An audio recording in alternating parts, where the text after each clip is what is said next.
दूसरा क्रंथियो अध्याय 4 वचन 4 में प्रेरित पौलुस लिखते हैं, और उन अविश्वासियों के लिए जिनकी बुद्धि को इस संसार के ईश्वर ने अंधी कर दी है, ताकि मसीही जो परमेश्वर का प्रतिरूप है उसके तेजों में सुसमाचार का प्रकाश उन पर ना चमके।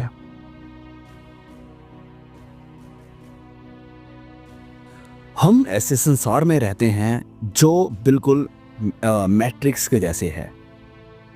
हम चलते हैं, फिरते हैं, उठते हैं, घूमते हैं और हम ऐसे कार्य करते हैं जैसे सब कुछ बिल्कुल सही है। लेकिन पर्दे के पीछे पवित्र बाइबल हमें बताती है कि ये संसार अंधकार के वश में है। प्रेरित पौलुस कहते हैं इफिसियों अध्याय 6 वचन 12 में कि हमारा मलयुद्ध इस अंधकार के हाकिमों से और दुष्टता की आत्मिक सेनाओं से है जो आकाश में है। शैतान और उसके दूत जिन्होंने परमेश्वर का विद्रोह किया आज भी संसार को प्रभावित कर रहे हैं जब हम इस बात को बोल रहे हैं। इसलिए हमें सावधान और होशियार रहना चाहिए हर उस झूठ से जो इस अंधकार के राज्य से आता है। और आज इस वीडियो में हम शैतान के सबसे बड़े झूठ को एक्सपोज करेंगे। जब सिपाही युद्ध के लिए जाते हैं तो ये अक्सर कहा जाता है कि अगर आप अपने विरोधी को जानते हैं कि वह कहां पर है तो आप उसके ऊपर हमला कर सकते हैं, उसे ख़त्म कर सकते हैं और उनके ऊपर विजय पा सकते हैं। जब हम बात करते हैं दूसरे विश्व युद्ध की तो उस समय भी बिल्कुल ऐसे ही हुआ था। यूएस के सिपाहियों पर भले ही नाजियों ने बहुत सारी गोलियां बरसाईं, जब उन्होंने अपने दुश्मन का पता लगा लिया कि वह कहां पर है तब वह उन पर आक्रमण करने के लिए बिल्कुल तैयार थे और इस कारण वह उनको ख़त्म भी कर पाए। लेकिन यही करना वियतनाम में बहुत मुश्किल था। वियतनाम में यूएस की आर्मी ने एक ऐसे दुश्मन का सामना किया जो अनप्रेडिक्टेबल था, जिसका कुछ पता नहीं था। वहां पर वह दुश्मन अनदेखे थे जो कभी तो झाड़ियों के नीचे से निकल जाते थे, कलीन के नीचे से निकलते थे और उन्होंने उन सिपाहियों को खत्म कर दिया, जिसकी वजह से बहुत सारी मौतें हुई और यूएस आर्मी की हार भी हुई। और बिल्कुल इसी प्रकार का दुश्मन शैतान और उसके अंधकार के दूत भी हैं।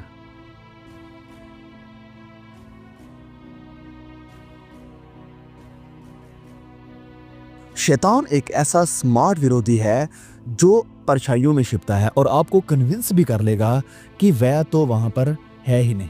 और शैतान ने बड़े प्रभावित तरीके से बड़े लोगों को मना लिया है जो ये मानते हैं कि शैतान तो है ही नहीं। ऐसा क्यों? क्योंकि सबसे भयानक दुश्मन वही है जिसे हम देख नहीं पाते हैं और जिसके ऊपर हम विश्वास भी नहीं करते हैं कि वह है भी कि नहीं। और यही कारण है कि हर रोज बहुत ज्यादा मात्रा में लोग परमेश्वर से दूर जा रहे हैं और अंधकार के राज्य में प्रवेश कर रहे हैं।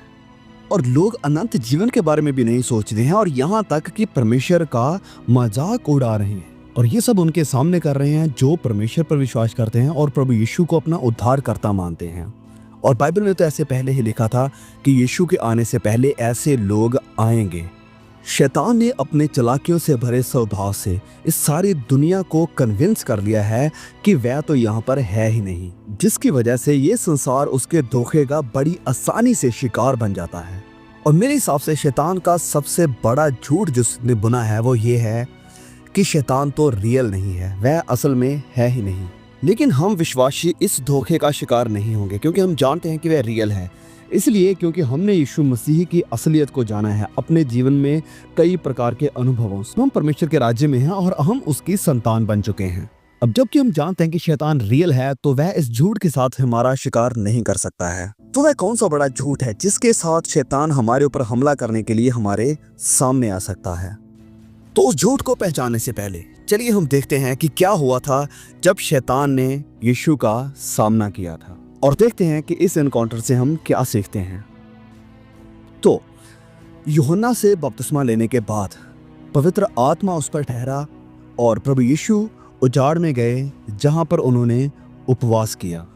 और इसी बीच शैतान ने उसे परखने की कोशिश करी और इसी दरमियान शैतान को पता चला कि ये उसके बस की बात नहीं है, क्योंकि जब भी शैतान उसके साथ झूठ बोलने की कोशिश करते तो प्रभु यीशु वचन की सच्चाई के साथ उसे जवाब देते थे। और आखिरकार शैतान प्रभु यीशु को अकेला छोड़कर चला गया। इसलिए जब शैतान मुझे और आपको गुमराह करने के लिए आएगा तो उसके पास बहुत सारे झूठ होंगे।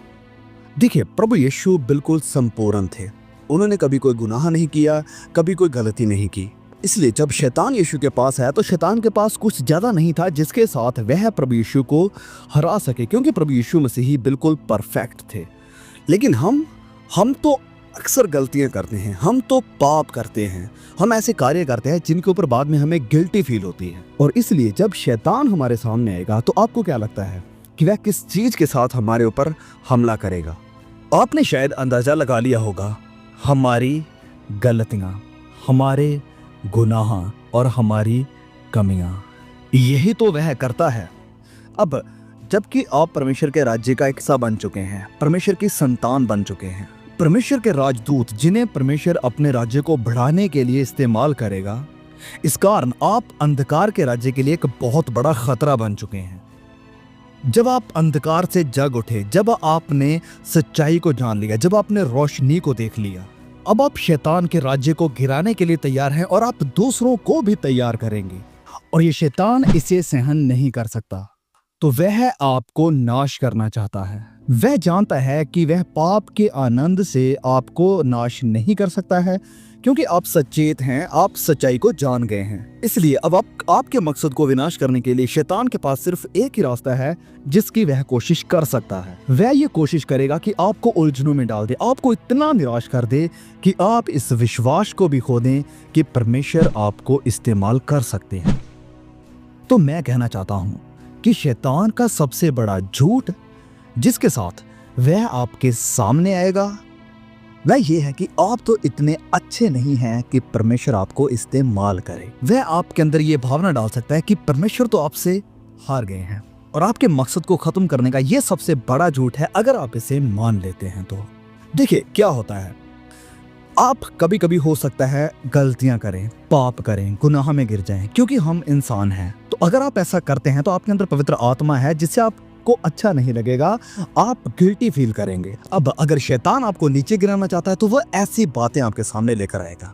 वह आएगा और कहेगा, हे अपने आप की तरफ देखो, आपने गुनाह किया है, तुम परमेश्वर के बच्चे नहीं हो सकते, तुम तो उसकी दया के भी लायक नहीं हो, तुम तो स्वर्ग में भी नहीं जा पाओगे, तुम तो कुछ नहीं हो, बेकार हो।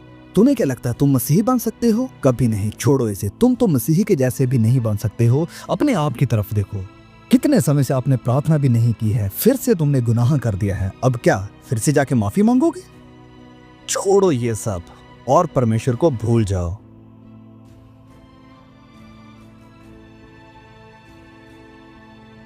अब जब मैं ये सारी बातें कर रहा था, आप शायद कहेंगे कि ये तो सुना सुना लग रहा है। हाँ, ऐसा होगा, क्योंकि यही वह झूठ है जिसका इस्तेमाल शैतान हम सबके ऊपर करता है। वह हम सबसे कहता है कि हम परमेश्वर की दया के लायक नहीं हैं। वह हम सबसे कहता है कि जब हमने पाप किया है हम परमेश्वर से दूर चले गए हैं और उसका आत्मा अब हमारे साथ नहीं है। और हम सब ने इस झूठ को सुना है। तो जब आप ऐसे विचारों को सुनते हैं तो ध्यान रखें कि ये विचार परमेश्वर की ओर से नहीं है और ना ही ये विचार आपकी ओर से है। ये ऐसे विचार और झूठ सिर्फ उस दुष्ट की ओर से है। तो शैतान का सबसे बड़ा झूठ है कि आप परमेश्वर की दया से चूक गए हैं, परमेश्वर की दया से रहित हैं, आप परमेश्वर के योग्य नहीं हैं और परमेश्वर आपको कभी इस्तेमाल नहीं कर सकता है। देखिए, शैतान चाहता है कि आप ये मान लें कि आप परमेश्वर की नजरों में कुछ भी नहीं हैं, ताकि आप परमेश्वर की नजरों में कुछ भी ना रह सके। और अगर शैतान इस हमले में कामयाब हो जाता है तो उसके राज्य को गिराने वाला एक और खतरा कम हो जाता है।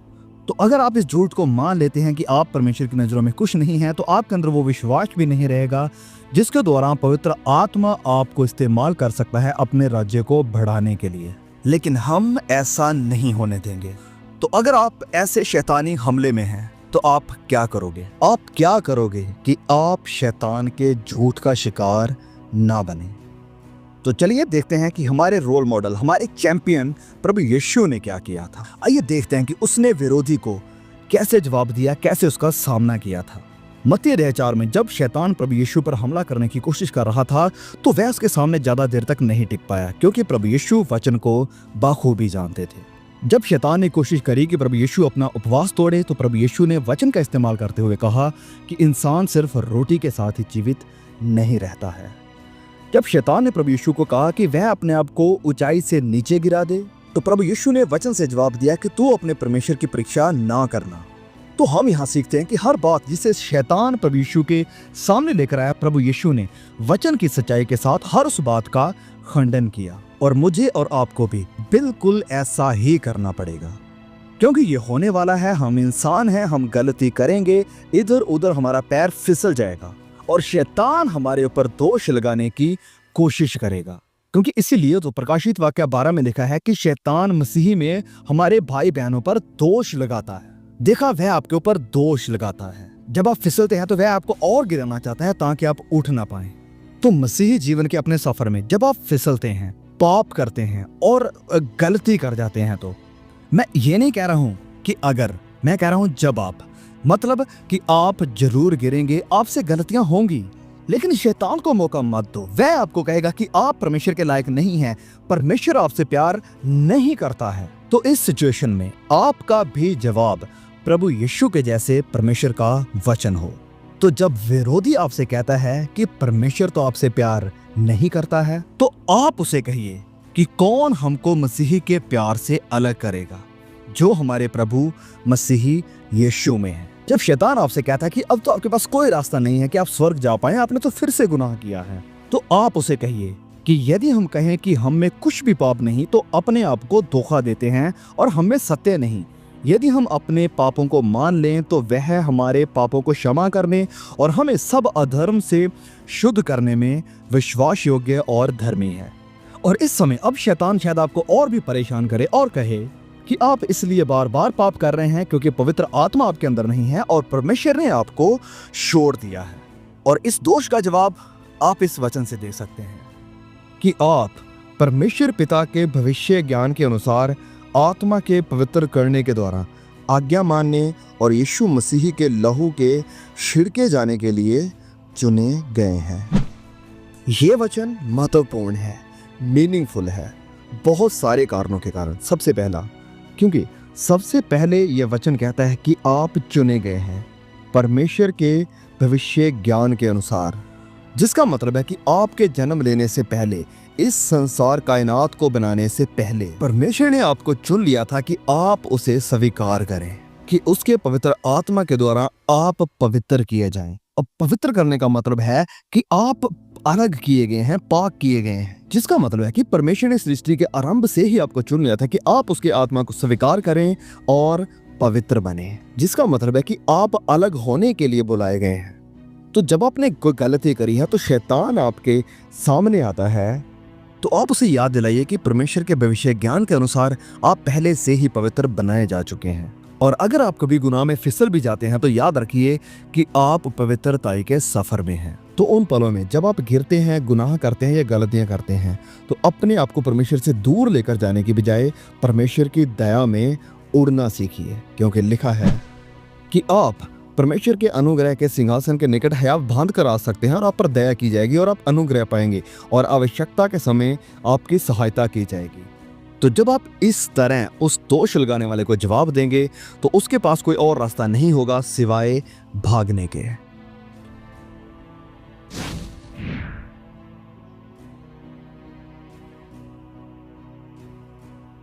तो आप देख रहे हैं कि यह सचमुच कितना महत्वपूर्ण विषय है, क्योंकि मैं जानता हूं बहुत से ऐसे लोग हैं जो फिसल जाते हैं, गुनाह करते हैं, गलतियां करते हैं और संदेह करते हैं कि क्या सच में उनके अंदर पवित्र आत्मा है। ये वह लोग नहीं है जो पाप से भरा हुआ जीवन गुजारते हैं, वरन ये वह लोग हैं जो परमेश्वर की इच्छा पर चलना चाहते हैं और जब कभी वह गुनाह करते गिर जाते हैं और फिर वह शर्मिंदा होते हैं, चिंतित होते हैं, फिक्र करते हैं और सोचते हैं कि क्या सच में मेरे अंदर पवित्र आत्मा है कि नहीं है। और आप जिस वीडियो को देख रहे हैं, हो सकता है आप भी इन्हीं में से कोई एक हो कि क्या परमेश्वर ने मुझे छोड़ दिया है, क्या अब मैं उसे खुश कर सकता हूँ। तो अगर आप सोच रहे हैं कि क्या आपके अंदर पवित्र आत्मा है और अगर आप इस बात को लेकर चिंता में हैं कि आपने फिर गुनाह किया, हो सकता है आप स्वर्ग ना जा पाएं, तो मैं आपसे कहना चाहता हूँ कि अगर आप इस बात को लेकर चिंता में हैं या आपके अंदर ये सवाल है, तो मैं आपको बताना चाहता हूँ मेरे भाई मेरी बहन कि हाँ, पवित्र आत्मा अभी भी आपके अंदर काम कर रहा है। अब मैं ये सब कैसे जानता हूँ? क्योंकि अगर पवित्र आत्मा ने आपको छोड़ दिया है तो आप अपने गुनाहों को लेकर कभी भी चिंता में नहीं होंगे, आपको इस बात की फिक्र ही नहीं होगी। अगर पवित्र आत्मा ने आपको छोड़ दिया होता तो आप कहेंगे कि प्रभु यीशु को छोड़ो, आप फिर से क्लब में जाएंगे, बुरे लोगों की संगति में बैठेंगे, नशा करना शुरू कर देंगे और आप ऐसा जीवन जिएंगे और आपको बुरा भी नहीं लगेगा। तो जब आप गुनाह करते हैं और अगर आप दुखी होते हैं, परेशान होते हैं, फिक्रमंद होते हैं, तो इसका ये साफ सबूत है कि पवित्र आत्मा आपके अंदर है, जो अंदर से आपको कन्विक्ट कर रहा है, आपको मोल्ड कर रहा है, आपको प्रभु यीशु मसीह के जैसे बना रहा है। तो याद रखिए, इस जिंदगी में ये मुश्किल है क्योंकि हमारे पास एक शरीर है जो बुराई की तरफ भागता है और हम ऐसे एक संसार में रहते हैं जो गुनाह के साथ भरा हुआ है। लेकिन परमेश्वर जानते हैं, वह हमारे संघर्ष को भी जानते हैं। इसीलिए प्रभु यीशु को संपूर्ण जीवन जीना पड़ा और आपके लिए सलीब पर कुर्बान होना पड़ा ताकि आपको अपने पवित्र लहू से कवर कर सके। और जब परमेश्वर आपको आपके बुरे वक्त में देखे तो वह आपको नहीं वरन प्रभु यीशु की धार्मिकता को देख सके, क्योंकि वह जानता था कि आपको इसकी जरूरत है। क्योंकि अगर आप खुद संपूर्ण हो सकते तो आपको एक संपूर्ण उद्धारकर्ता की जरूरत नहीं थी। तो हाँ, मैं जानता हूँ कि हम दुखी होते हैं जब हम परमेश्वर को दुखी करते हैं, यह हम सबके साथ होता है। तो मेरे दोस्त, हिम्मत ना हारें, क्योंकि पवित्रताई का सफ़र एक लाइफ लॉन्ग प्रक्रिया है प्रभु यीशु के जैसा बनने के लिए। तो अपनी दौड़ को जारी रखें, परमेश्वर के पीछे चलते रहें और पाप का, गुनाह का अपनी पूरी ताकत के साथ सामना करें और अपने संघर्ष को जारी रखें, क्योंकि आप अकेले नहीं हैं। और अगर शैतान आपके सामने आता है तो आप उसे याद दिलाइए कि आप क्या हैं, आप क्या होने के लिए बुलाए गए हैं और आपका अंत गुनाह नहीं है वरन आपका अंत पवित्रताई है। क्योंकि प्रभु यीशु आपसे प्यार करते हैं और कोई भी आपको उसके प्यार से अलग नहीं कर सकता।